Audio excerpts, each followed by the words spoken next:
وبكفرهم وقولهم على مريم بهتانا عظیما، او په سبب د کفر د دوی او له وجې د دې قول د دوی چې دوی په مریم علیه السلام بهتان لوی تړه.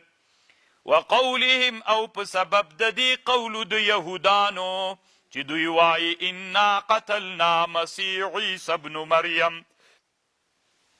دومره لوی من بد قوم د طالبانو هم د یهودانو وی عیسی علیه السلام هم موږ شهید کړی.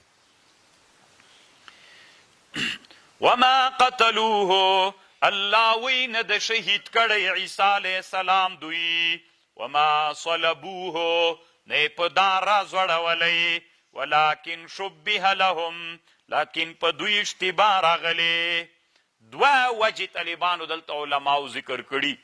وی یو قوم د یهودانو و، عیسی علیه السلام مور ته کنځا وکړلې، نو عیسی علیه السلام ته غوسه ورغله، ښېرا یې ورته وکړه. هغه شادیانو خنزیران وګرځېدل، د شادیانو خنزیران وګرځېدل.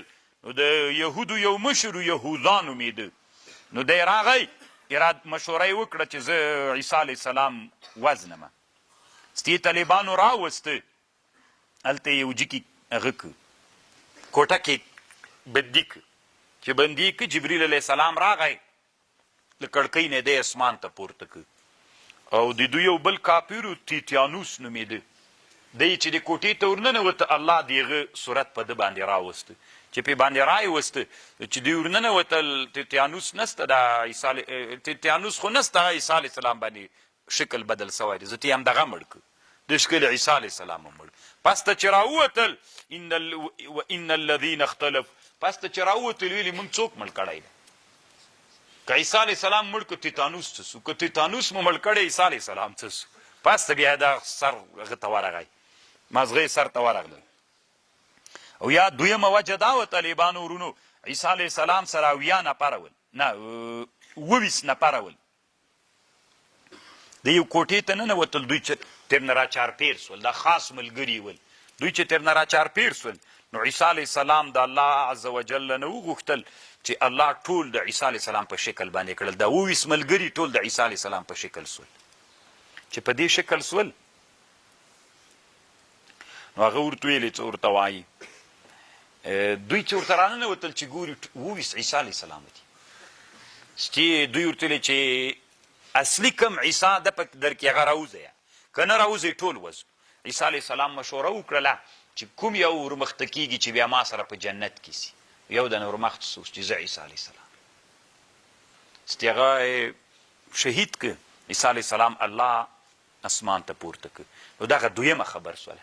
علامه شهاب الدین آلوسی رحمه الله وی طالبانو ورونو، علامه شهاب الدین آلوسی دی وی دلته ابن جریر دغه دویمه خبر چې د وهب ابن منبه خبر ده، دی وی مختاره ګرځولې ده.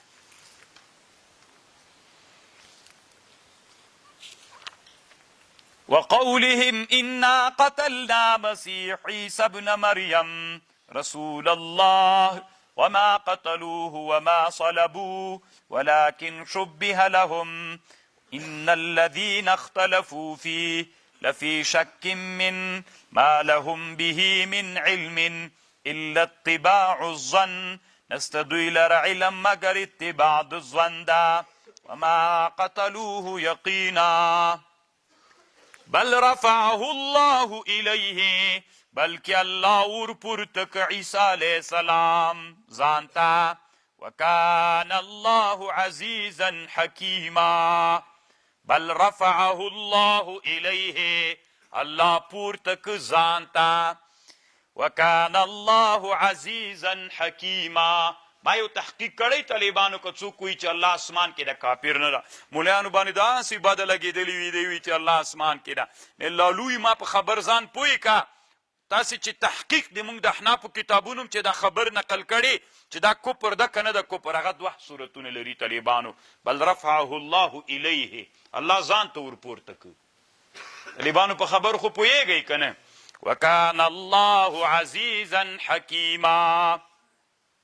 او ما مخکې څو وارې درته ویلي ول، که تاسو ته مې نه دي ویلي طالبانو، یو هغه چې اخر کې کوم کتاب جوړ کړی ده علامه ابو الحسن الاشعری چې کوم کتاب جوړ کړی اخر د عمر کې الابانه باصول الدیانه، دی کتاب کې استفتاء تیر کړی ده چې الله چیرته د دور تیل الله اسمان کې دومره ډیر دلایل راوړي طالبانو له دې دلیل نه استدلال کړي.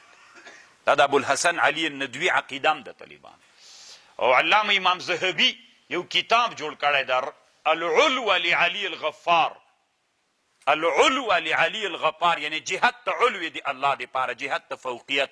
تاسو طالبانو دا کتاب پیدا کوي خیر د علم دنو، داسې خو به نه کوي چې خوري مې چې مبې ګوري.